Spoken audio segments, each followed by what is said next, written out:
এই সুন্দর কেকটা পরবর্তীকালে ঠিক এইরকম অবস্থায় ছিল, এত বাজেভাবে ড্যামেজ হয়ে গিয়েছিল। কাস্টমার যখন আমাকে ভিডিও বা ছবি পাঠায় আমি খুবই অবাক হয়ে গেছিলাম যে এটা হলো কীভাবে।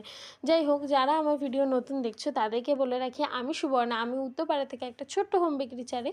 তোমরা যারা যারা আমার কাছ থেকে অর্ডার দেবে ভাবছো, তারা স্ক্রিনে দেওয়া নাম্বারে আমার সাথে অবশ্যই কন্ট্যাক্ট করো।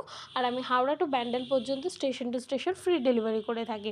আচ্ছা, তোমাদের সাথে ফার্স্টে যে ছবিটা শেয়ার করলাম, হয়তো অনেকেই ভিডিও দেখতে দেখতে জাজ করেও নিয়েছো যে হয়তো এটা আমার পুরোটাই কেয়ারলেসের জন্য হয়েছে। কিন্তু ট্রাস্ট মি, 1 বছরের বেকিং লাইফে আমার সাথে এত বাজে এক্সপিরিয়েন্স কোনো দিনও হয়নি। এই কেকটা রিসিভ করা হয়েছিল আমার লোকেশন থেকে, এবং যে রিসিভ করেছিল সে এই কেকটা খুবই কেয়ারলেসভাবে নিয়ে গেছিলো। তার ফলে কেকটা খুবই বাজেভাবে ড্যামেজ হয়ে যায়। এমনিতেই কেক খুব সেন্সিটিভ জিনিস, সেটাকে খুব যত্ন সহকারে নিয়ে যেতে হয়।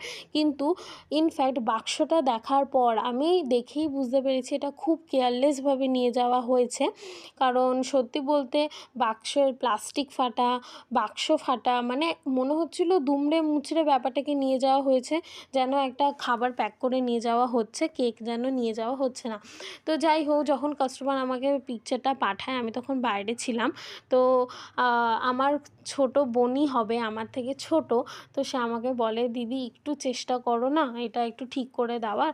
তো সত্যি বলতে তার একবারের কথাতেই আমি রাজি হয়ে যাই, কারণ আমার বাড়ি থেকে তার বাড়ি খুব একটা দূরে নয়।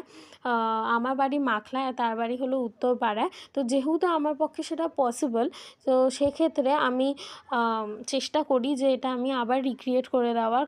তার জন্য আমি কোনো চার্জ নিইনি কাস্টমারের থেকে, একমাত্র আর্টিফিশিয়াল বাটারফ্লাইয়ের চার্জটা আমাকে নিতে হয়েছিল।